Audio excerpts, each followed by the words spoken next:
Focus on your breath. Inhale through your nose. Exhale through your mouth.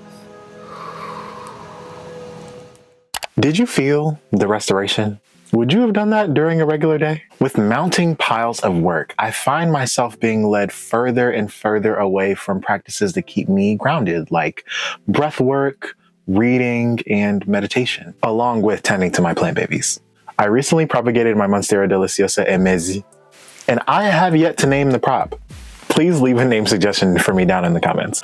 The only one that I've gotten is Calvin, and I don't know how I feel about that. Trying to survive under capitalism turns everything that I enjoy into a schedulable event. Not for my own enjoyment, but for productivity. Put this here to try and fit in that, because if it's not on the calendar, it doesn't exist. Life can very easily go from, let me schedule a meditation in the morning so I can relax and feel good in my body, to schedule a morning meditation so I can focus in this morning class without my ADHD taking over every active fiber of my brain matter. It often feels like there is no space in my life for things that actually make me happy because I have to go and make money. And that has been awful for my mental health, especially with the results of a certain election plaguing my mind. So I recently resigned from my second job and dropped numerous extracurricular activities and just all in all completely restructured my life around rest. And it has been utterly life-changing. I'm still in therapy and taking an 18 credit hour semester in university with an internship at the same time. And up until recently, that internship was taking up 15 hours a week on top of my 18 credit hour course load. So I was working full-time employee hours. Not to mention, I need to run the media side of the brand that you are watching right now. However, I have the mornings to myself to wake up slowly, breathe, maybe go take a walk, and enjoy my life. I have weekends to spend time with my loved ones, work as much as I possibly can on my channel, once again, ADHD abounds, and take care of the home that I live in. I can confidently say that I have more time to engage in what makes my life my life. This yearning for rest and reprieve is what inspired Tricia Hersey to create the Rest is Resistance framework, which led to a best-selling novel of the same name, nap installations across the country, and a thriving movement towards treating ourselves more like human beings rather than machines for productivity. Now, as always, this channel focuses on Black perspectives. So I want to delve deeper into how this specifically affects our own lived experiences as Black people. How do we encourage life in a system that discourages rest and taking the time out to live said life? That doesn't make no sense. How do we orient ourselves towards rest while still making sure that our money is not funny and our change is not strange? Because that cannot happen, especially for those of us with finance-based anxiousness. Stay tuned to find some answers with me as we examine these questions through a framework of rest as anti-capitalist resistance, and even consult a local scholar healer about her lived experiences.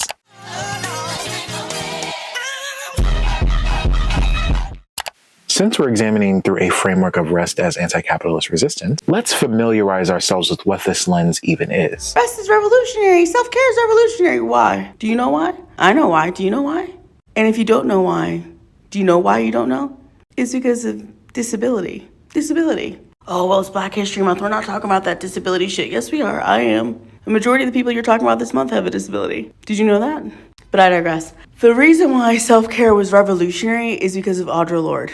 To quote Audre Lorde, caring for myself is not self-indulgence. It is self-preservation. And that is an act of political warfare. But understand the context of why she said that. It was in her writings on her experience with cancer. Cancer had effectively disabled Audre Lorde. It changed the way she interacted with her body and the world around her. In her cancer journal, she consistently talks about being exhausted and needing to rest to restore herself. Because if she didn't, she would not have the energy to do everything else that mattered to her in her community. Audre Lorde had to develop a different relationship with her body and the world around her in order to carry on, to do the work that she was doing. That's why rest was revolutionary. It wasn't lush bath bombs. It was developing a new relationship with a body that had been disabled by a very trying and deadly disease, while simultaneously being Black in a world that was slowly killing her. That's why self-care is revolutionary, because it was somebody Black coming to terms with how disability and illness had changed her. Caring for myself is not self-indulgence. It is self-preservation. It is the act of political warfare. This mantra about self-care in relationship to political warfare has always been about daring to survive a system that is dedicated to your annihilation, right? Finding ways to be unbroken in a system dedicated to breaking your soul is self-care. While reading Rest is Resistance by Tricia Hersey and experiencing his aloe vera sentences, word in no name, there were a few quotes that I thought perfectly encapsulated the ideas that she was trying to represent. Very successfully representing. Here are a few. Now, I encourage you to read the book because it is very accessibly written and it is available at public libraries. Bonus points if you do rent it from a local library or purchase it from a Black-owned bookstore. If you're looking in the Indianapolis area, Ujamaa Bookstore or Loudmouth Books would be lovely places to purchase from. But if this video was really all you'll ever hear about it, here are some bullet points. 1. Resting is resistance, no matter what anyone else says. 2. Rest fosters healing and liberation through dream space. We'll get more into what that is later. And 3, rest under capitalism is an inherently revolutionary practice. Now, though napping is lovely, it is not the only thing being referred to when we are talking about rest. The definition of rest in this context is much broader, and it includes a lot of things that I mentioned in the intro, like breath work, meditation, and even slow, deep listening to your favorite albums. I go to bat for this framework because I practiced it, and I've experienced some of its healing effects as I've slowly began to prioritize myself over my productivity. So I'll share some of my counter arguments for naysayers that disagree with its ideas. The first common argument to hear when dealing with this lens is that rest is a luxury that especially those in low income or marginalized communities cannot afford because they must work multiple jobs in order to be able to survive. Now, really hear me when I say, I feel this. I have lived this. And to a degree, I'm still living this. Up until recently, I had 2 jobs while being in school full-time, taking 18 credit hours, as Tricia Hersey herself was doing in a similar capacity when she birthed this ideological framework. Hersey acknowledges the systemic barriers to rest. She doesn't glaze over them. In fact, she incorporates them into the framework. She argues that those barriers to rest are exactly the reason why rest is resistance in the first place. The inability to rest stems from exploitative systems that deserve to be challenged, not accepted as inevitable. So if we are really sitting in our radically imaginative, intersectionally feminist seats, why would it not be possible to challenge this governing system through one's own prioritization of self following these ideas? These acts of rest don't have to be groundbreaking. I've already given you some of mine. And all of these things are completely free. Intentional moments of stillness and mindfulness are still possible, even while working yourself half to death. Once again, Hersey made this framework.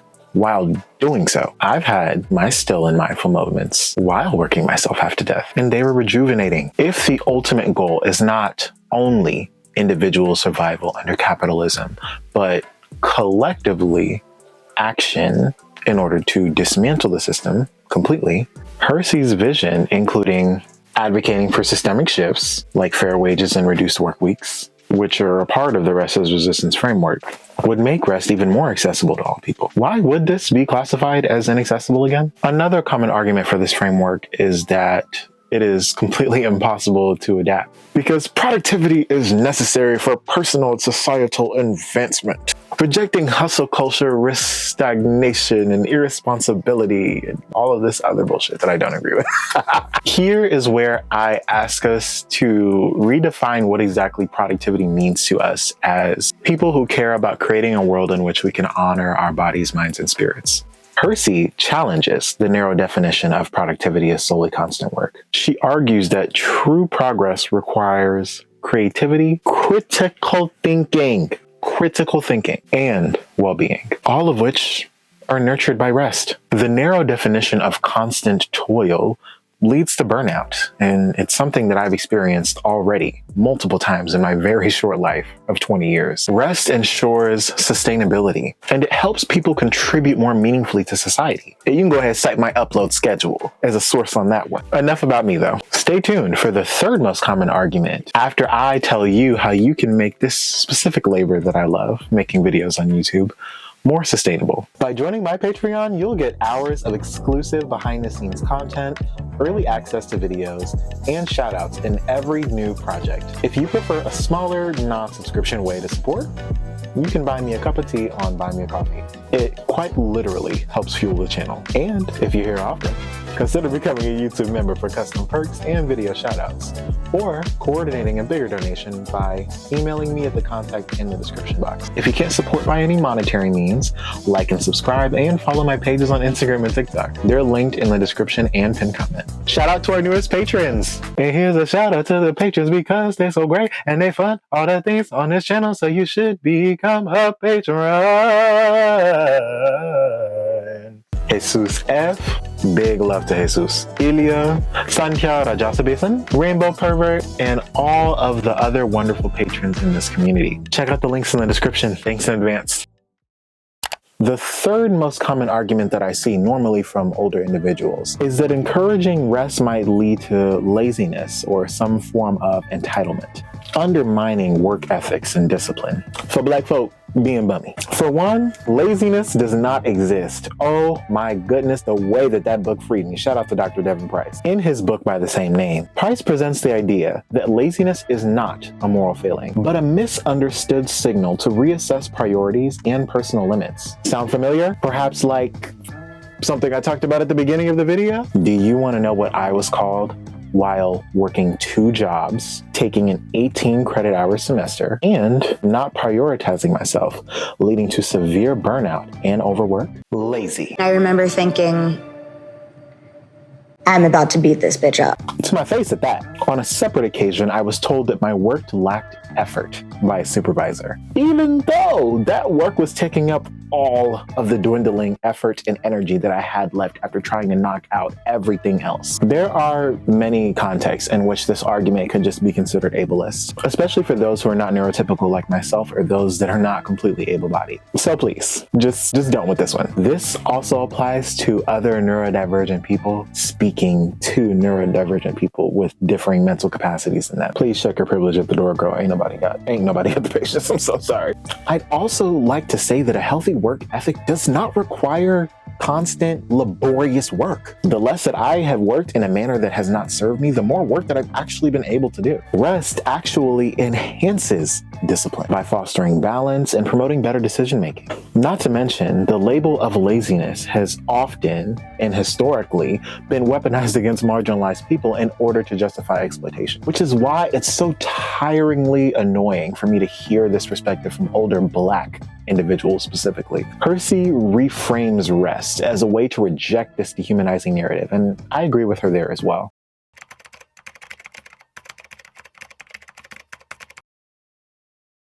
I want to preface this by saying that some of these points are very slightly edited for clarity. While discussing this video in our Instagram DMs, Think Peace Tribe here on YouTube actually had a really nuanced perspective to share that I thought was worth including in the video. So let's talk about it. I'll read you some of his comments on the matter and how I personally process them. Yeah, like, rest gives you the energy to engage in the work that we need to do for our communities. It gives us the will to dismantle systems of oppression. But I fear that this is a standard human trait that is being constantly taken away, and fighting for that right to rest through unions and labor organizing is the real resistance work. Resting in itself is more of an individual thing. That's what I'm really getting at.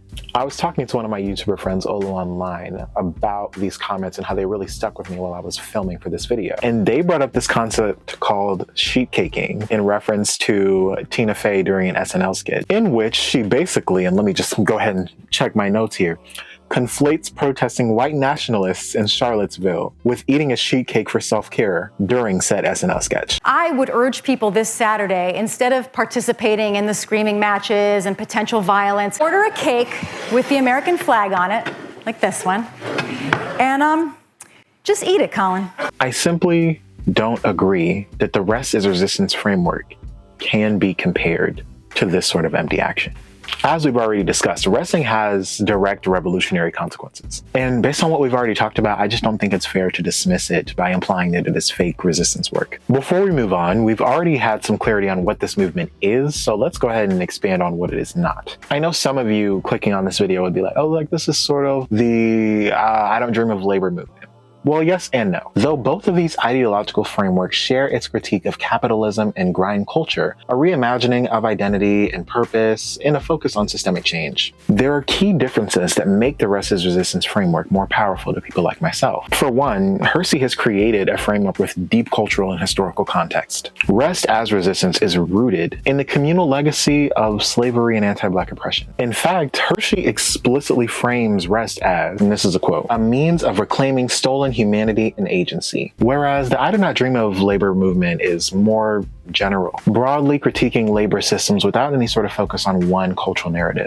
It feels like the difference between many non-Black and Black leftists, if that makes any sense. Like, yes, Marx, even Guevara, but have you read Bell Hooks, Frantz Fanon, Angela Davis, Amilcar Cabral, Kwame Nkrumah, Dr. Patricia Hill Collins? Do you know of The Crooked Room? Culture, the work. Please. There's also, of course, the difference of structure and one being firmly grounded in rest, while the other is more grounded in systemic labor practices. However, I'd like to focus more on an interesting difference in execution here. The Rest is Resistance framework emphasizes individual and collective actions. It specifically advocates for reforms like fair wages and reduced work weeks, all in the name of making rest more accessible. Whereas much of the I do not dream of labor movement focuses on the personal decision to redefine what success means to oneself and to opt out of grind culture, which, although is also technically encompassed by the Rest is Resistance framework, does not seem to meaningfully incorporate communal action. The final difference that I'd like to highlight is the more spiritual approach that the Rest is Resistance framework takes, as opposed to the I do not dream of labor movement.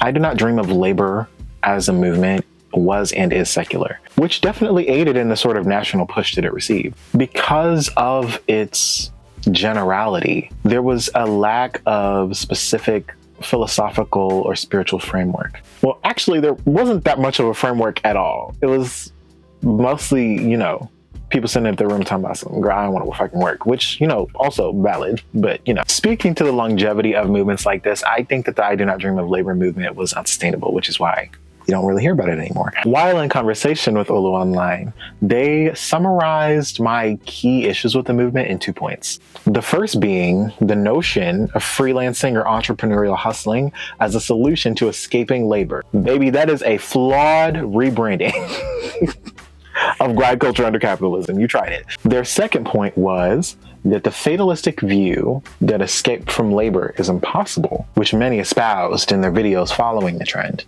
disregarded the potential for transformative systemic change. Drawing on a thinker named Ursula K. Le Guin's perspective, Olu argues that capitalism's grip feels inescapable, but history shows us that seemingly immutable systems can be dismantled. They advocate for openly dreaming of and working towards a world free from exploitation of marginalized labor. With all of that said, I'd like to ask the question, if we're not dreaming of labor, what exactly are we dreaming of? Because I personally dream of rest. I mentioned some things that I found to be restorative practices in the intro. Well, let's talk about some interesting applications that I have found personally inspiring and utilize them to guide us into a deeper conversation about the deeply restful expanse that Hersey has coined dream space. An application of self-affirmation that I personally find interesting is D'Angelo Wallace's use of self-aggrandizing language versus self-deprecating language. Basically, language that builds you up versus language that tears yourself down.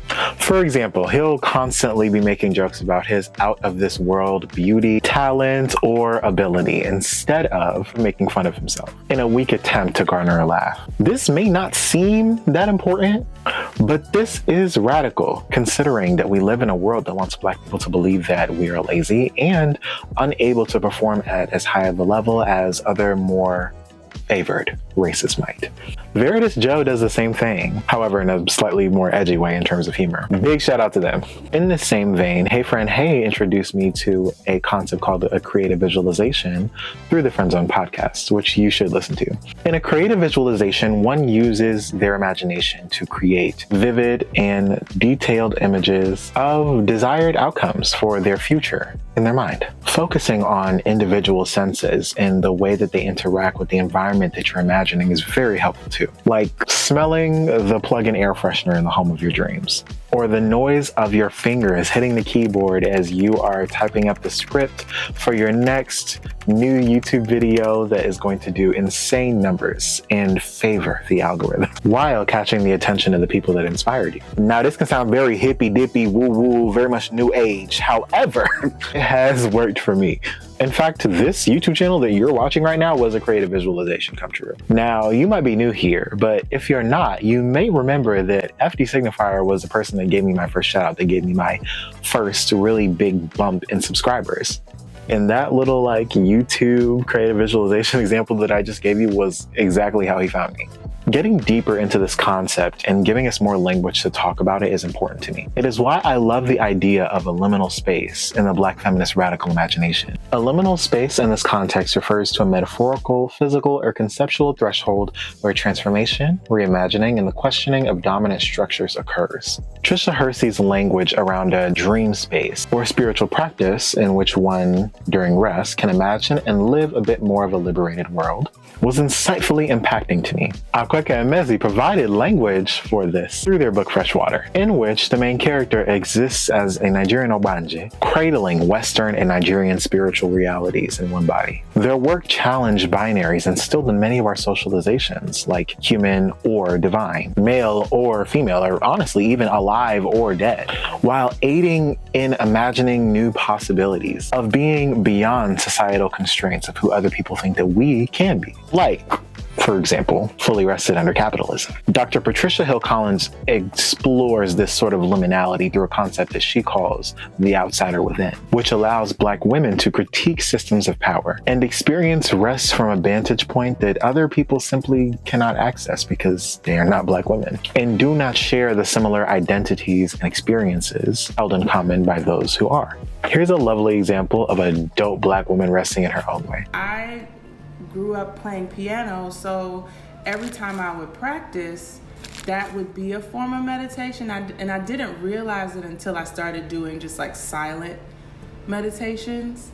And I'm like, oh, I have been doing this the whole time, just through a different modality. So I still do use piano playing as meditation. I'll just pick up a random piece of music and read it and just play, and my mind can...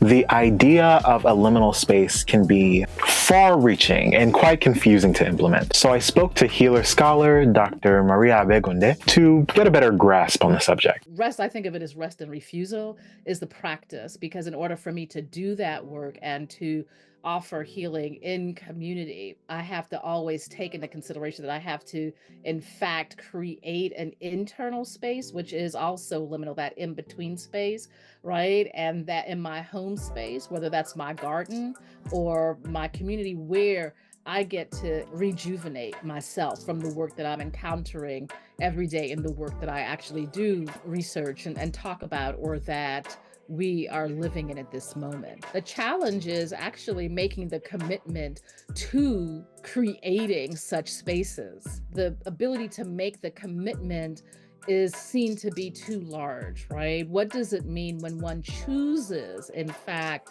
to decouple oneself from a network or from a system? Because if we're operating out of places of fear or lack, it's harder to commit to that. You know, for example, if we have neighbors who grow food, we grow food, right? We're able to offer and to share. It takes a little bit, it's work to do that, but it's not work then that has to require me to go into the grocery store. There's resistance and there's refusal. Refusal for me is always when you've had enough and that you have made a decision. No, I am no longer going to live like this. No, I'm no longer going to choose this.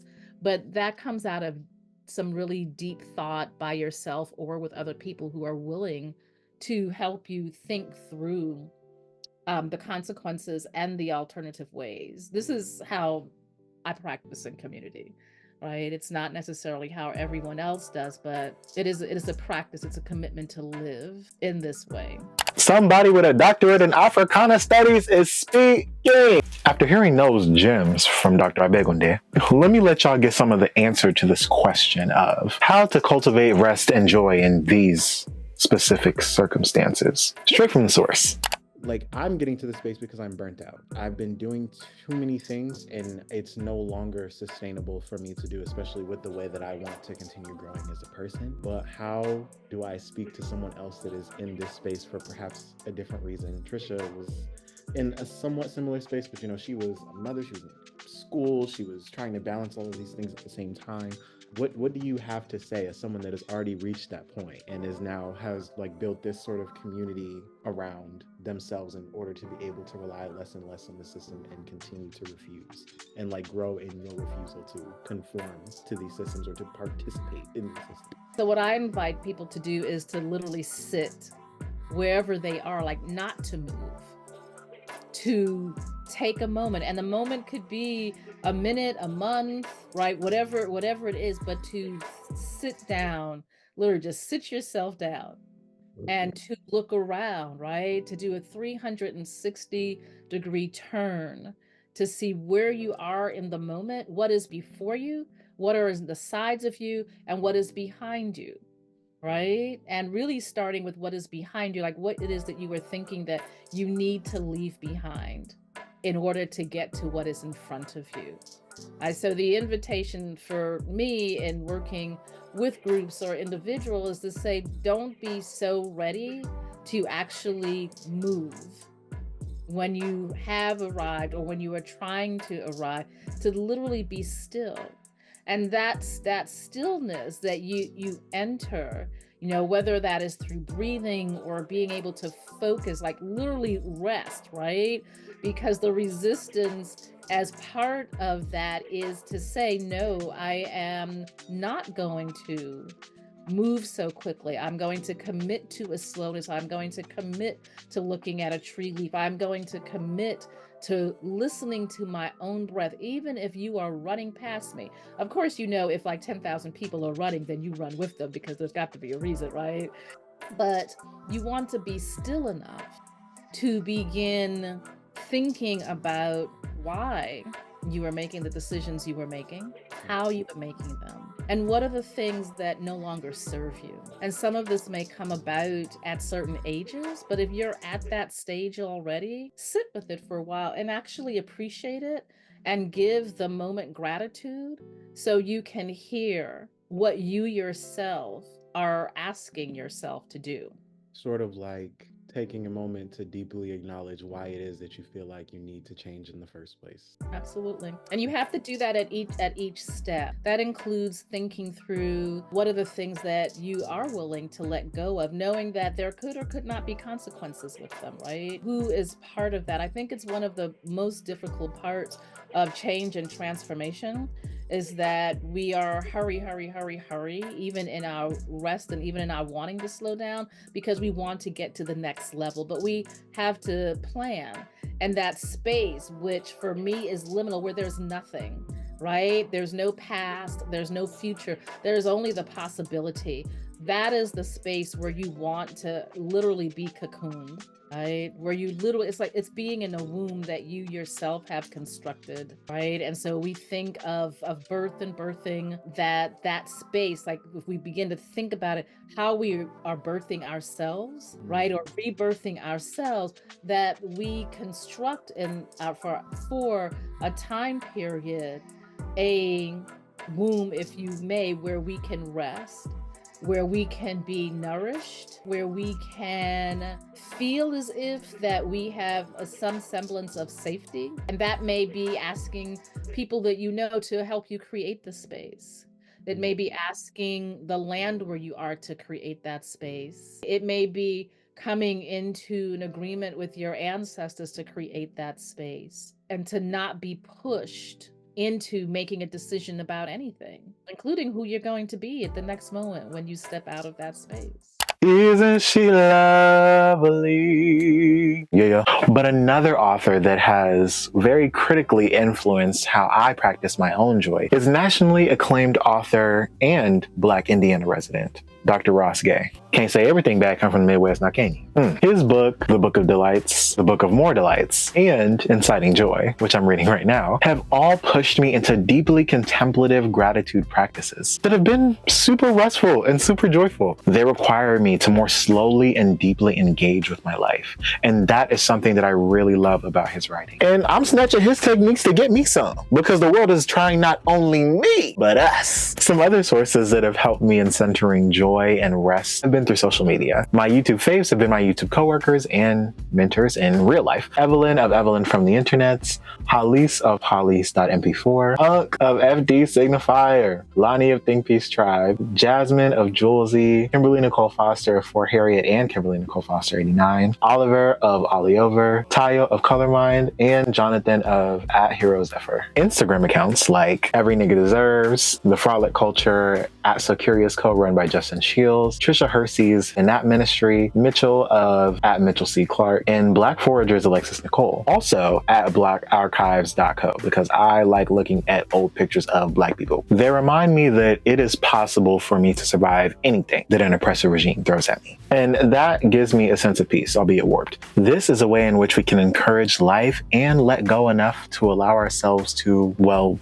rest, by altering the way that we view the world from the inside out. Yes, there are issues. Yes, we will organize, but perhaps we should try our best to view the world from a perspective of gratitude for its bounty and the good from our lived experiences, emphasizing the amazing and the awful in the way that each of those individual topics deserve.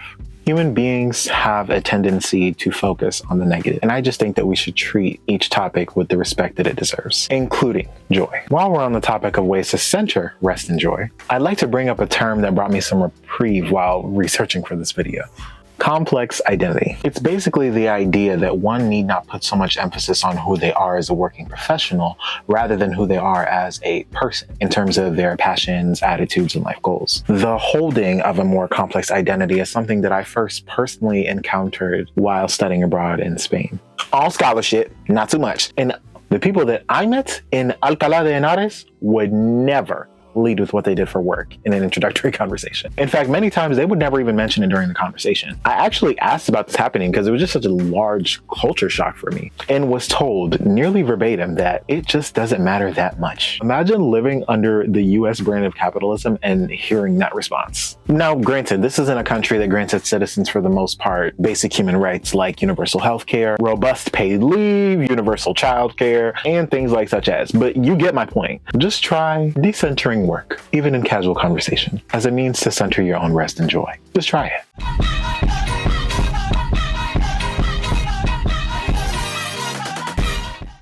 Ooh, this is my favorite chapter. Yay! Let's look at some case studies of rest-changing narratives for Black people, because we can, and it brings me joy, and this is my channel. One great example was a predominantly Black school in Baltimore. They did this at Robert Coleman Elementary in Baltimore, Maryland. And they reported that suspensions dropped to 0, and the principal even said, kids don't be in her office all that much anymore.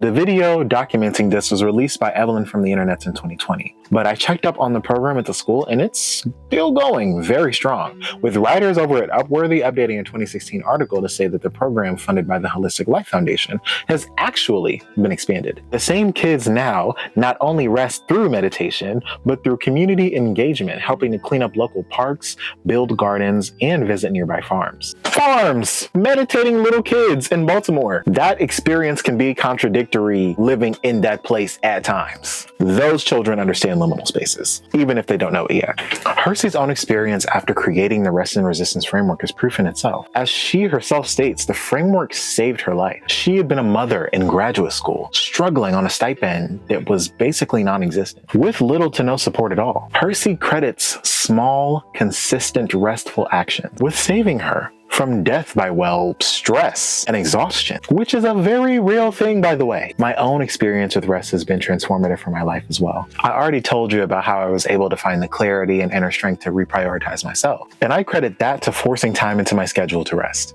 I did so both alone and with my loved ones. Sharing and rest can actually make it more effective. I'd assume that's why Tricia Hersey also does collective napping experiences, or as I like to call them, nap workshops. Another great example of this as we draw near the end of this video was the Black Men Frolicking social campaign. Y'all, I'm in love with this campaign.